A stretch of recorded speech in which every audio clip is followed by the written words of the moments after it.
Sa kalagitnaan ng paggunita sa Semana Santa, 3 serye ng pag-atake ang naitala sa Davao City. Pero ang armadong sangay ng CPP na New People's Army ay kabi-kabila ang ginagawang panununog at mga construction worker, sinabi ng mga rebelde sa kanila na ang di magandang pasahod sa mga trabahador ng kumpanya ang dahilan kung bakit sila nanunog. Bago umalis sa mga rebelde, pinatay nilang residenteng si Lito Atoy. So much time has lapsed, so many lives have been lost, and so much destruction has been wrought. But peace eludes us still. Sometimes, I am almost tempted to conclude that peace might not be able to come during our lifetime. But believe me, it will not be for want of trying, and I will persist in our goal of attaining peace to the last day of this administration. To decisively address insurgency and terrorism, we are working doubly hard towards a stronger and more credible national defense system for the country. We continue to strengthen the defense capability of the AFP as a deterrence against terrorist, lawless elements and other threats.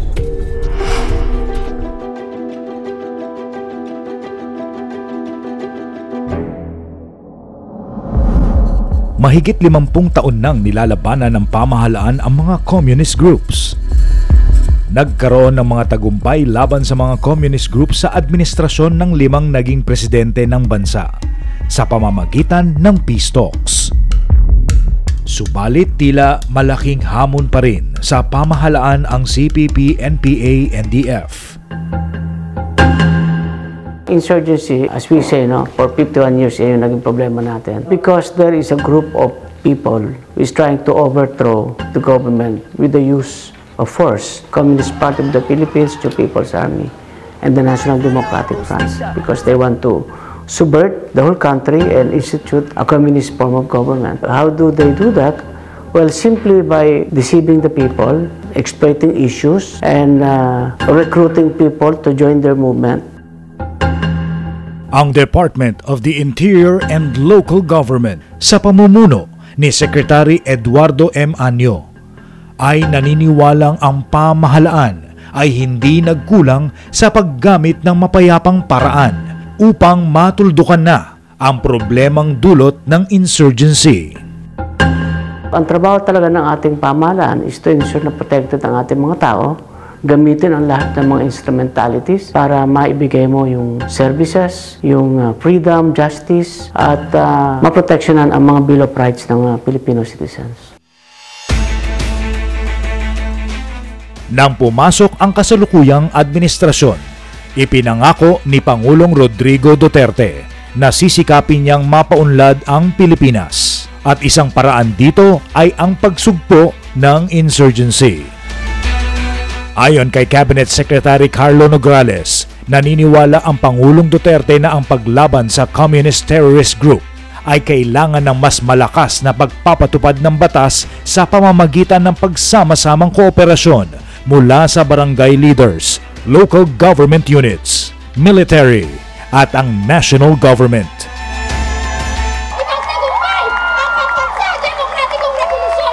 Isa sa mga vulnerable sectors na pinapenetrate din po nila yung mga kabataan, no? Kasi sa palagay nila, pinaka-vulnerable yung kabataan dahil bukas yung kanilang pananaw at mga indigenous peoples na-take advantage yun. Pinapalabas nila na yung grupo lamang ng mga insurgents, pinapalabas nila na sila lamang yung nakakaintindi ng plight ng mga IPs.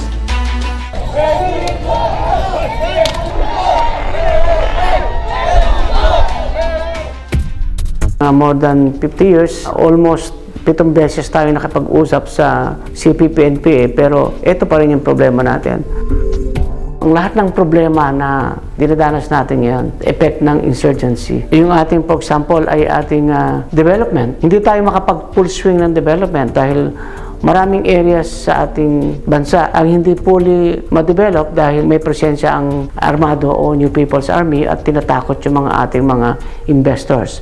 Sinusunog nila yung mga equipment, sinisira yung mga plantation, at pinakamahirap dito, pinapatay din nila yung mga even ating mga kapatid na katutubo.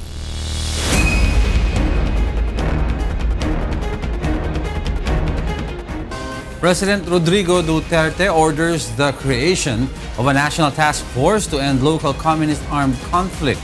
Meanwhile, Nung nagdeklara ang ating Pangulo na i-terminate na ang formal peace talk with the CPP, NPA, NDF, kung di ako nagkakamali, ito ay November 2018. At wala na tayong formal na peace talk. At ang sabi ng ating Pangulo ay tapusin natin yung CPP, NPA. Magandang desisyon ng ating Pangulo yun. Pero kailangan meron tayong isang malaking strategy kung paano natin isasagawa ito.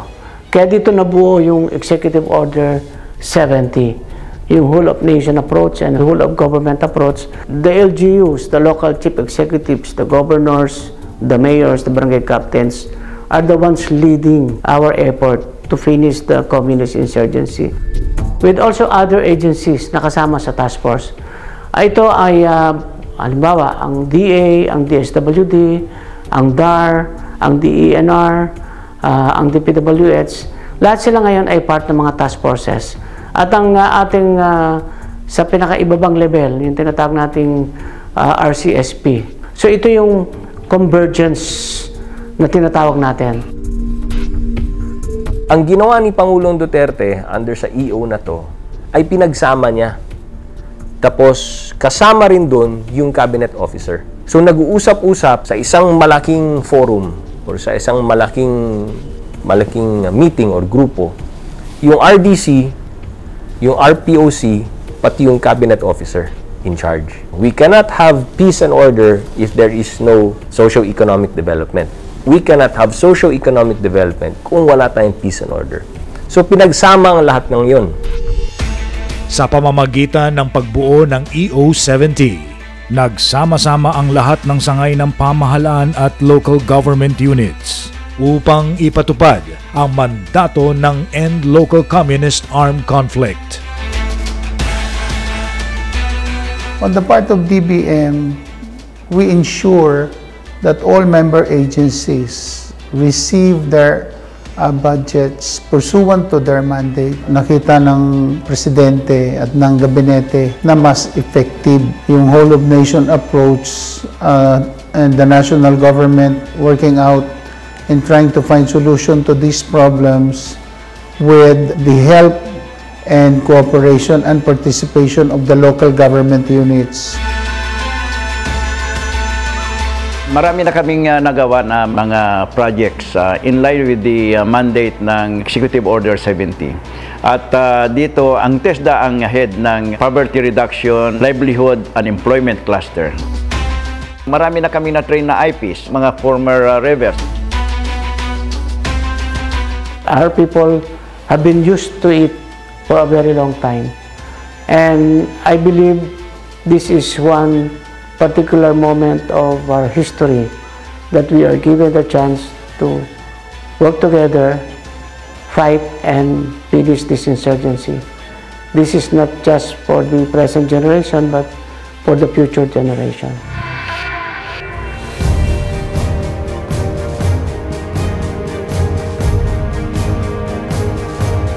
Kabahagi ako ng solusyon. Natapusin ang laban ng insurensiya Tungo sa pangkalahatan at pangmatagalang kapayapaan At pag-unlad ng bansa.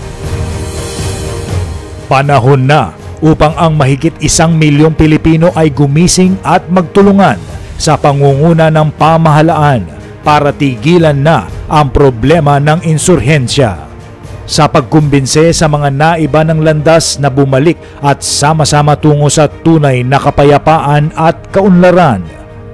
Sa agarang pagtapos ng mga problema sa rebelde, ating mapagtunan ang pambansang pondo ang pagpapalago ng ating ekonomiya, lalo na ang modernisasyon sa sektor ng agrikultura na mapaunlad sa kalayunan.